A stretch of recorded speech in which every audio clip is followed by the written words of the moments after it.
Hello friends, welcome back to food and explorer channel. ഈ channel നിങ്ങൾ ആദ്യമായിട്ടാണ് കാണുന്നതെങ്കിൽ പ്ലീസ് ഡു സബ്സ്ക്രൈബ്. അതോടൊപ്പം തന്നെ ബെല്ലൈക്കൺ കൂടി പ്രസ് ചെയ്യുക. ഞങ്ങൾ അപ്ലോഡ് ചെയ്യുന്ന ഓരോ വീഡിയോസും നിങ്ങൾക്ക് നോട്ടിഫിക്കേഷനായിട്ട് ലഭിക്കുന്നതായിരിക്കും.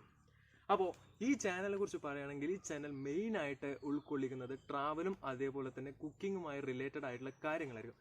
അതായത് എങ്ങനെയാണ് നിങ്ങൾക്ക് സിമ്പിളായിട്ട് മനസ്സിലാക്കാവുന്നത് എന്നുള്ളൊരു രീതിയിലാണ് ഈ ചാനലിൽ ഞാൻ വീഡിയോസ് ഉൾക്കൊള്ളിച്ചിരിക്കുന്നത്.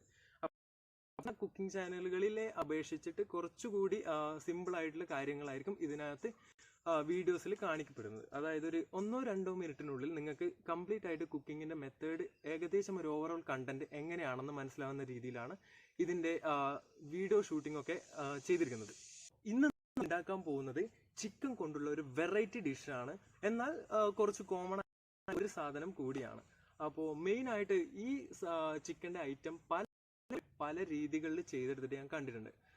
സിമ്പിളായിട്ട് ഒരു ഹെർബൽ ചിക്കൻ അല്ലെങ്കിൽ ഒരു മഡിൽ ചുട്ടെടുത്ത ചിക്കന്റെ രൂപത്തിൽ തന്നെയാണ് ഇത് നമ്മൾ ഇന്ന് ചെയ്യുന്നത്.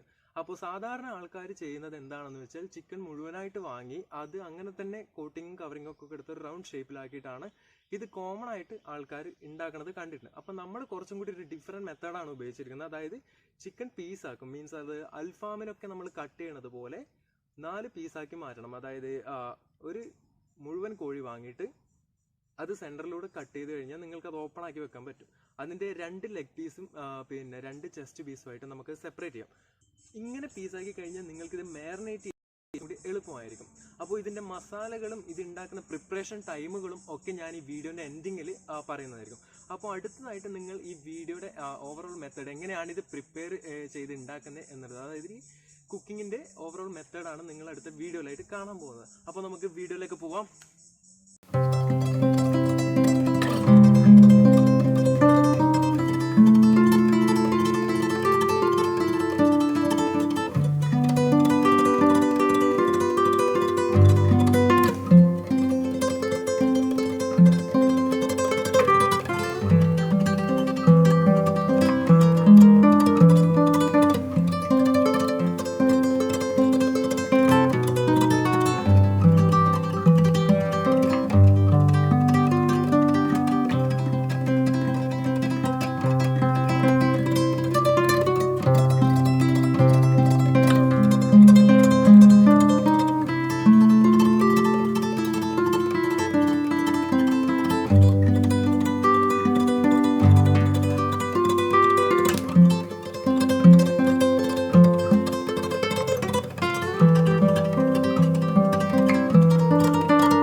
കണ്ടത് പ്രകാരം നിങ്ങൾക്ക് കുറെ പേർക്കെങ്കിലും ഇതെങ്ങനെയാണ് ഇതിന്റെ ഉണ്ടാക്കുന്ന വിധം എങ്ങനെയാണെന്ന് നിങ്ങൾക്ക് കുറച്ച് പേർക്കെങ്കിലും ക്ലിയർ ആയിട്ടുണ്ടാവുമെന്ന് വിചാരിക്കുന്നു. അപ്പോൾ ഇതിന്റെ മെയിൻ ഇൻഗ്രീഡിയൻസും കാര്യങ്ങളും, അത് എത്ര ക്വാണ്ടിറ്റി വേണം, എത്ര പ്രിപ്പറേഷൻ ടൈം എത്രയാണ് എന്നുള്ള കാര്യങ്ങളാണ് ഞാൻ അടുത്തതായി പറയാൻ പോകുന്നത്.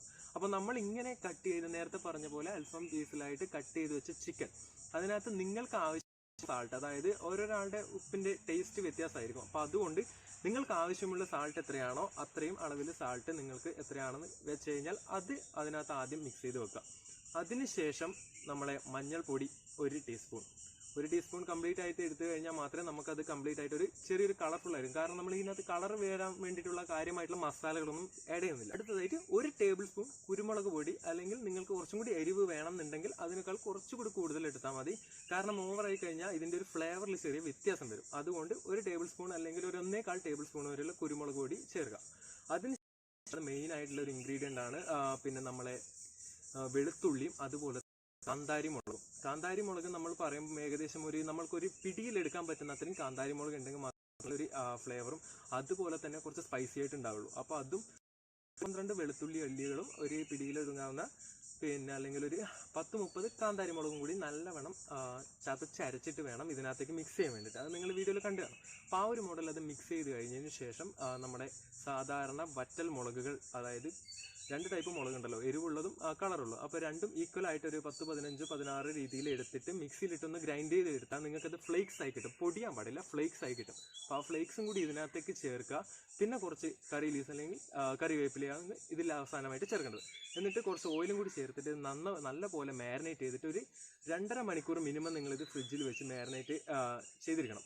അപ്പോൾ എന്നാൽ മാത്രമേ നമുക്കതിൻ്റെ കാര്യമായിട്ടുള്ള മസാലകളൊക്കെ അതിനകത്തേക്ക് പിടിച്ചിരിക്കുള്ളൂ. ഒരു ഓവർനൈറ്റ് വെക്കാൻ പറ്റുമെങ്കിൽ ഏറ്റവും സുഖം അതാണ്. ഒരു ഓവർനൈറ്റ് വെച്ച് ചെയ്യുന്നതാണെങ്കിൽ മസാല കുറച്ചും കൂടി നല്ല പോലെ അതിനകത്തേക്ക് പിടിച്ചിരിക്കും. അപ്പോൾ അങ്ങനെ ചെയ്യാൻ പറ്റുന്നവരുണ്ടെങ്കിൽ അങ്ങനെ ചെയ്താൽ മതി. നമ്മൾക്കിവിടെ സമയപരിമിതി മൂലം നമ്മളങ്ങനെ ഒരു 2 മണിക്കൂർ 2.5 മണിക്കൂർ മാത്രമേ വെച്ചിട്ടുണ്ടായിരുന്നുള്ളൂ. അതിനുശേഷം ഇതെന്ത് ചെയ്യുകയെന്ന് വെച്ചാൽ നല്ലപോലെ വാഴ ഇലയിൽ കവർ ചെയ്ത് ഒരു 3-4 കോട്ടിങ് വാഴ ഇലയിൽ നല്ലപോലെ കവർ ചെയ്തെടുത്തതിന് ശേഷം ഇതിന് പുറമെ നമ്മളെ നാടൻ കളിമണ്ണ് അല്ലെങ്കിൽ നല്ല പൊടി മണ്ണായിട്ട് കിട്ടുന്നത് നല്ലോണം കുഴച്ച് വെള്ളം ചേർത്ത് കുഴച്ച് പേസ്റ്റ് ഇതിന് വാഴയിലിന് മുകളിലേക്ക് നല്ല രീതിയിൽ കോട്ടിങ് കൊടുക്കുക. കോട്ടിങ് കൊടുത്തതിന് ശേഷം കനലിലാണ് നമ്മൾ ചുട്ടെടുക്കുന്നത്. കാരണം പിന്നെ ചിരട്ടക്കനലാണ് കൂടുതലായിട്ട് നമ്മൾ ഇതിനകത്ത് ഉപയോഗിക്കുന്നത്. കാരണം ചിരട്ടയുടെ കനൽ കുറച്ചും കൂടി നല്ലപോലെ ഹീറ്റ് ഉണ്ടാക്കും. അതുകൊണ്ട് ചിരട്ടയുടെ കനലാണ് വിറക് കനലിനേക്കാളും നമ്മൾ കൂടുതലായിട്ട് യൂസ് ചെയ്യുന്നത്. അപ്പോൾ ഇവിടെ നിങ്ങൾക്ക് ഇപ്പം കണ്ടു കാണും ചിരട്ട കനലാണ് യൂസ് ചെയ്യുന്നത്. അപ്പോൾ നല്ലപോലെ ചിരട്ട എടുത്തിട്ട് നല്ലപോലെ ചിരട്ടയില്ലാത്തവർക്ക് വിറകും യൂസ് ചെയ്യാൻ കുഴപ്പമില്ല.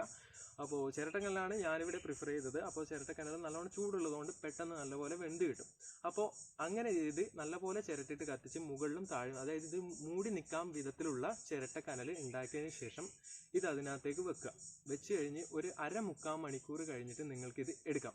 അപ്പോഴത്തേക്കും ഇതിനകത്തുള്ള സാധനമൊക്കെ നല്ല ചൂടോടെ വെന്തിട്ട് കിട്ടും. കാരണം എന്ന് വെച്ചാൽ ഇത് അതിൻ്റെ ഉള്ളിൽ നിന്ന് ബോയിൽ ആവുകയാണ് ചെയ്യുന്നത്. ശരിക്കും പറഞ്ഞാൽ നമുക്ക് ഗ്രില്ല് ചെയ്യുന്ന പോലെ അല്ലെങ്കിൽ എന്താ പറയുക ചുട്ടെടുക്കുന്ന പോലെ ഇങ്ങനെ കരിയോ അങ്ങനത്തെ പ്രശ്നങ്ങളൊന്നുമില്ല. നല്ലപോലെ അതിൻ്റെ ഉള്ളിൽ കിടന്ന് വെന്ത് നല്ല മസാലയൊക്കെ നല്ലപോലെ ഇറങ്ങിയിട്ട് കിട്ടും. അപ്പോൾ ഇതാണ് ഇതിൻ്റെ പ്രിപ്പറേഷൻ മെത്തേഡ്. അപ്പോൾ തീർച്ചയായിട്ടും ഈ നിങ്ങളുടെ വീഡിയോകൾ നിങ്ങൾ പരീക്ഷിക്കുമെന്ന് ഞാൻ പ്രതീക്ഷിക്കുന്നു. നിങ്ങളുടെ അഭിപ്രായങ്ങളും നിർദ്ദേശങ്ങളും അതേപോലെ തന്നെ എന്തെങ്കിലും ഡൗട്ടുകളൊക്കെ ഉണ്ടെങ്കിൽ കമൻറ്റ് ബോക്സിൽ രേഖപ്പെടുത്തുക.